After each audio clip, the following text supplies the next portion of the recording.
ప్రధాని నరేంద్ర మోడీ నోట్ల విషయంలో మరో సంచలన నిర్ణయం తీసుకోబోతున్నారా? అవును, అదే 2000 నోటు రద్దు. కేంద్ర ప్రభుత్వం 500, 1000 నోట్లను రద్దు చేసి ఎంతగా విమర్శలను ఎదుర్కొందో 2000 రూపాయల నోటు తెచ్చి అంతకంటే ఎక్కువ అబాసుపాలైంది. సామాన్యుడికేమో చిల్లర దొరకడం లేదు, ఇక నల్ల కుబేర్లు దాచుకోవడానికి మరింత తేలిక.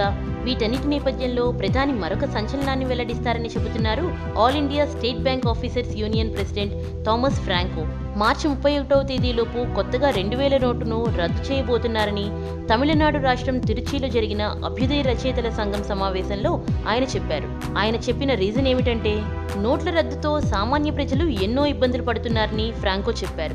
ఓ ప్రైవేట్ సంస్థ నివేదిక ప్రకారం కేంద్రం నోట్ల రద్దు నిర్ణయం తీసుకుందన్నారు. మార్చి 31వ తేదీలోపు 2000 రూపాయల నోటు కూడా చెల్లదనే ప్రకటన రావచ్చని అభిప్రాయపడ్డారు. నోట్ల రద్దులో రహస్యం లేదని, ధనవంతులకు ముందుగానే తెలిసిందని విమర్శలు చేశారు. నోట్ల రద్దుతో చిన్న పరిశ్రమల్లోని 25% మంది కార్మికులు ఉపాధి కోల్పోయారని తెలిపారు. నోట్ల రద్దుతో ఆర్బీఐ తన స్వతంత్రతను కోల్పోయిందన్నారు. ఇలాంటి మరిన్ని తెలుగు టాపిక్స్ గురించి తెలుసుకోవాలంటే మా తెలుగు ట్రెండ్స్ ఛానల్ కి సబ్స్క్రైబ్ చేయండి.